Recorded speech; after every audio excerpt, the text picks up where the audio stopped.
Good morning 8th class, how are you? कैसे हो आप लोग? आप लोगों को वर्क दिया था मैंने नोट्स लिखने के लिए, वो आपने कंप्लीट कर ही लिया होगा। अगर नहीं भी करा हो तो प्लीज़ उसे जल्दी से जल्दी कंप्लीट करिएगा।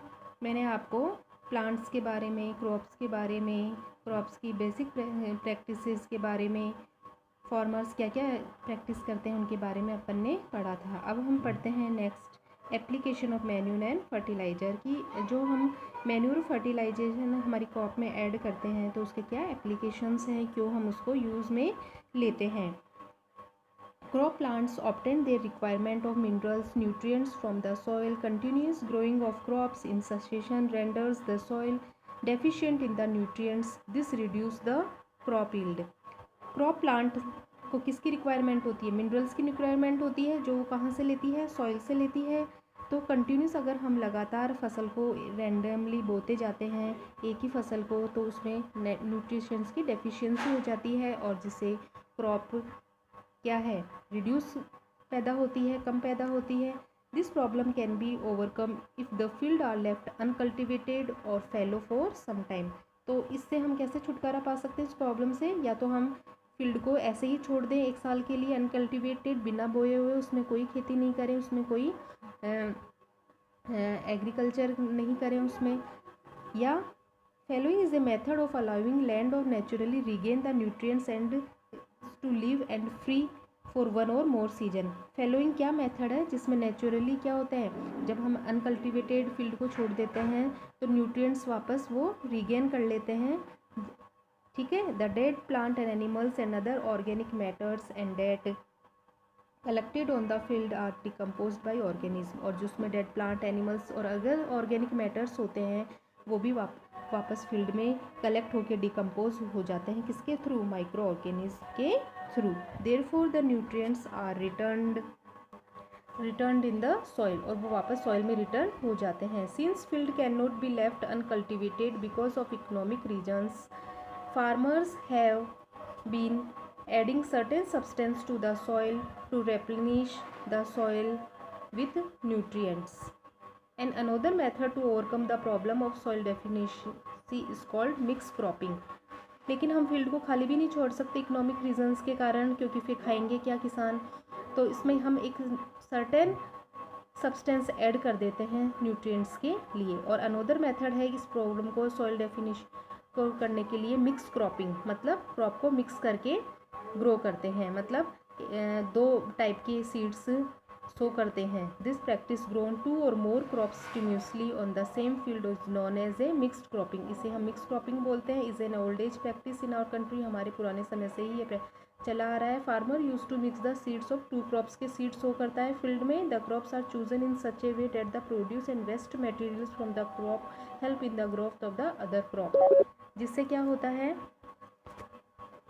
Crops are chosen in such a way, products जो होते हैं एक क्रॉप के, उसका वेस्ट मटेरियल दूसरी क्रॉप को ग्रो करने में हेल्प करता है। जैसे सीरियल क्रॉप्स में हमने वीट लिया है, उसके साथ हम लेग्यूमिनस क्रॉप जैसे पल्सेस वगैरह, ग्राम वगैरह बो देते हैं, तो क्या होता है, लेग्यूमिनस जो क्रॉप होती है उसमें क्या हो जाता है, नाइट्रोजन फिक्सिंग की कैपेसिटी होती है उसमें, वो नाइट्रोजन को नाइट्रेट में कन्वर्ट कर देता है। उसकी जो रूट्स होती है उसमें क्या होते हैं, उसमें बैक्टीरिया होते हैं।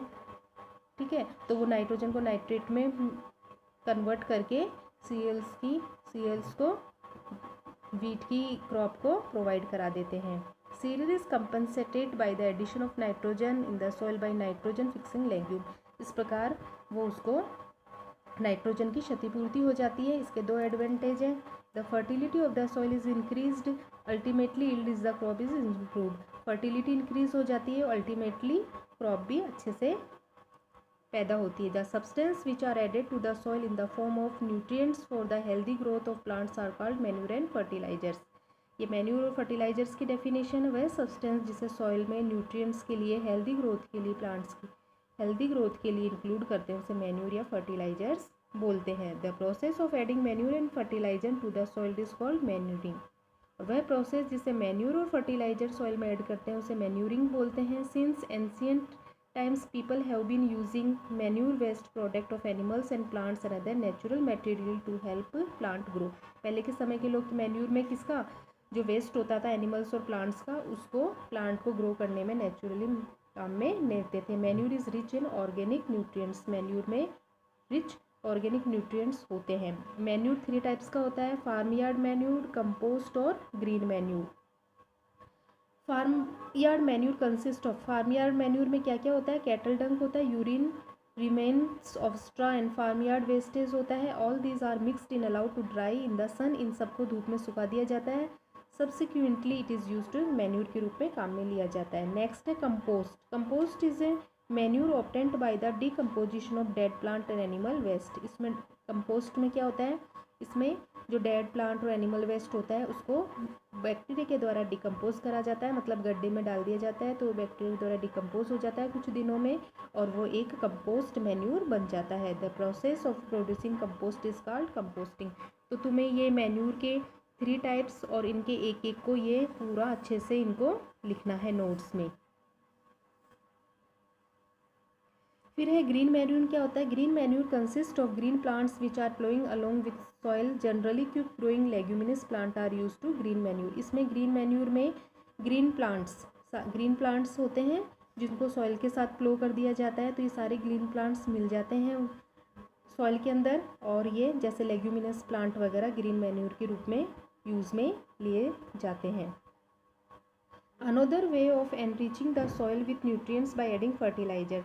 दूसरा वे क्या है न्यूट्रिएंट्स को बढ़ाने का, फर्टिलाइजर्स को ऐड करते हैं हम, ठीक है, इसको ऐड करते हैं, फर्टिलाइजर्स को ऐड करते हैं। फर्टिलाइजर्स क्या होते हैं, इनऑर्गेनिक कंपाउंड्स होते हैं कंटेनिंग न्यूट्रिएंट्स सच एज, इनमें सबसे ज़्यादा क्या होता है, nitrogen, potassium, phosphorus. They are made in factories, factory में बनते हैं। Different fertilizer are use to plant according to their requirement. A bag of fertilizer के जो बैग होता है उन पर क्या मार्क होता है, NPK, CAN। NPK means fertilizer bag contents, इसमें क्या क्या कंटेंट रहेंगे, nitrogen, phosphorus, potassium. When CAN का मतलब calcium, ammonium nitrate. Some common fertilizer are urea, ammonia. Next है, इसमें डिफरेंस दिया हुआ है मैन्यूर और फर्टिलाइजर के बीच में, इसमें 10 डिफरेंस है, ये तुम्हें लर्न करने हैं और नोट्स में लिखने हैं। Manure is a natural substance obtained by the decomposition of cattle waste and plant residue. ये नेचुरल सब्सटेंस है जो कैटल वेस्ट के और प्लांट रेजिड्यू के डिकम्पोजिशन से बनता है, जबकि फर्टिलाइज़र क्या है, एक इनऑर्गेनिक और एन ऑर्गेनिक सॉल्ट है। नेक्स्ट है manure can be prepared in the field, ये फील्ड में बनता है, जबकि ये फैक्ट्री में सिंथेसाइज होता है। It improves the quality and texture of soil as it improved human content to the soil. इससे सॉइल का टेक्सचर और क्वालिटी इम्प्रूव होती है, जबकि फर्टिलाइजर से it does not provide humus to the soil, जबकि इससे कोई ह्यूमस सॉइल को नहीं मिलता है। It restore the water retention ability of soil, और इससे वाटर को एब्जॉर्ब करने की, रिस्टोर करने की एबिलिटी बढ़ती है, जबकि फर्टिलाइजर से it does not help in water retention by the soil, इससे नहीं बढ़ती है। It is slowly absorb by the plant, ये प्लांट के द्वारा धीरे धीरे एब्जॉर्ब करा जाता है, जबकि it is readily absorb by plant, ये इसे फटाफट एब्जॉर्ब कर लिया जाता है। It is bulky, so it is transportation is not easy, और ये क्या है, एक मतलब ढेर में रहता है, सो इट इज़, तो इसको ट्रांसपोर्ट करना इजी नहीं है, जबकि it is easy to transport in bag, इसको बैग में अच्छे से कैरी करा जा सकता है। It can not be store in, इसे हाउस में स्टोर नहीं कर सकते क्योंकि स्मेल आती है, जबकि it is can be store in a house, जबकि फर्टिलाइजर को हम हाउस में स्टोर कर सकते हैं। It is not always available, it is formed slowly bye the decomposition process, इसको हम जब चाहे जब नहीं बना सकते हैं क्योंकि इसको प्रोसेस में डिकम्पोजिशन होने में टाइम लगता है। इट इज़ नीडेड, और इसको फसल में क्रॉप में लार्ज क्वांटिटी में डाला जाता है जब ये वर्क करता है। Manure is not very rich in plant nutrients, और ये ज़्यादा प्लांट को न्यूट्रिएंट्स प्रोवाइड नहीं कराता है, जबकि it is always available as it can be, इसको इंडस्ट्री से कभी भी लाया जा सकता है, ये हमेशा मार्केट में अवेलेबल रहता है। इसको लेस क्वांटिटी में ही हम काम में लेते हैं, और ये फर्टिलाइज़र प्लांट को अच्छे से न्यूट्रिएंट्स प्रोवाइड कराता है, नाइट्रोजन, फॉस्फोरस एंड पोटेशियम, ये सारे हो गए। ओके, ये सारे फर्टिलाइजर्स के नेम है, sulphate, super phosphate, NPK, CAN। Farmers find fertilizers better their manure and farmers ज़्यादा फर्टिलाइज़र्स को यूज़ में लेता है, क्यों? क्योंकि fertilizer are easy to store, transport and use. Fertilizer are supplied either by spraying or through irrigation channel. और इसे कैसे क्रॉप में लगाते हैं, डालते हैं? स्प्रे करके या इरिगेशन सिंचाई के द्वारा। अब है हजर्ड्स ऑफ यूजिंग फर्टिलाइज़र्स। लेकिन क्या नुकसान है फर्टिलाइज़र्स के? दो use of fertiliser has brought about significant increase in the field of crop such as wheat, maize and rice. The continuous use has made soil less fertile and also caused water pollution. दो इसके जो significance का महत्व है, उसी प्रकार इसकी हमें क्या है, इसके नुकसान भी है, क्योंकि इसको लगातार अगर वीट में जो राइस में कंटिन्यूस इसको अपन सॉइल में लगाते देते जाएंगे तो क्या होगा, सॉइल पोल्यूशन हो जाएगा और सॉइल लेस फर्टाइल हो जाएगी। Advantage of using manure. Manure के क्या एडवांटेज हैं? दे improve the texture of soil, इससे सॉइल का टेक्सचर चेंज हो जाता है। They increase the water holding capacity बढ़ती है, और ये सॉइल में पोरस मतलब छेद कर देते हैं, मतलब उसको पोली कर देते हैं, जिससे एक्सचेंज ऑफ गैसेज अच्छे से हो पाता है। एरेशन को इंक्रीज़ करते हैं, जिससे सॉइल फ्रेंडली ऑर्गेनिज्म जैसे अर्थवॉर्म, माइक्रोब्स वगैरह इंक्रीज़ हो जाते हैं। ओके, अब नेक्स्ट पढ़ते हैं हम क्रॉप रोटेशन। क्रॉप रोटेशन मतलब क्रॉप को एक ही टाइप की क्रॉप्स को हर ईयर नहीं बो के अलग अलग टाइप की क्रॉप को सो करना चाहिए। Another method of replenishing the soil with nutrients by the crop rotation. दूसरा टाइप क्या है, जिससे हम वापस सॉइल अपने न्यूट्रिएंट्स को गेन कर सकें, उसके लिए है क्रॉप रोटेशन, मतलब बदल बदल के क्रॉप को बोना। Crop rotation method of growing different crops alternately in the same field. For example, the farmers grow crops like wheat और barley in the first year. This is followed by growing leguminous plant like pea और soybean in the next season. जैसे एक season में farmer ने wheat और barley को grow कराया, तो अगले सीजन में वो पी और सोयाबीन ग्रो करेगा, जिससे लेग्यूमिनस प्लांट क्या करेंगे, हेल्प करेंगे रिप्लेनिशमेंट में, सॉइल को वापस नाइट्रोजन प्रोवाइड कराने में।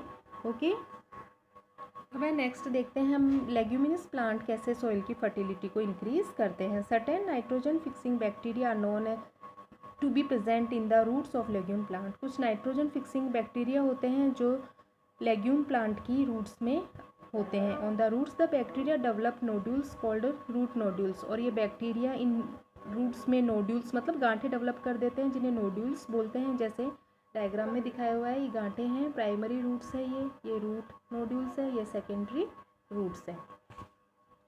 Okay, the bacteria live in symbiotic association with the roots of leguminous plants and help to fix atmospheric nitrogen. ये बैक्टीरिया क्या करते हैं, सिम्बायोटिक एसोसिएशन के रूप में रहते हैं, मतलब एक दूसरे को हेल्प के लिए।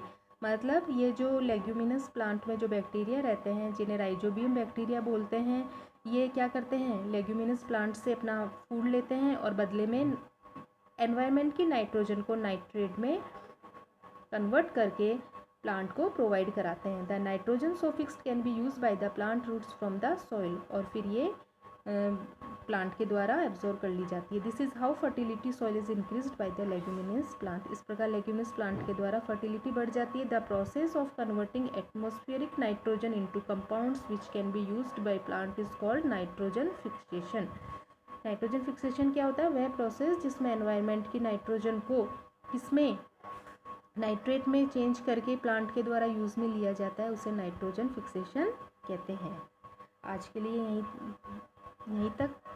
जो मैंने अंडरलाइन लगाई है नोट्स के लिए, वो आप प्लीज़ लर्न करके नोट्स की कॉपी में लिख लीजिएगा और उन्हें अच्छे से लर्न कर लीजिएगा। नेक्स्ट वीडियो में हम इरिगेशन के टाइप पढ़ेंगे और कैसे हम फिर आगे के स्टेप पढ़ेंगे। Okay, thank you.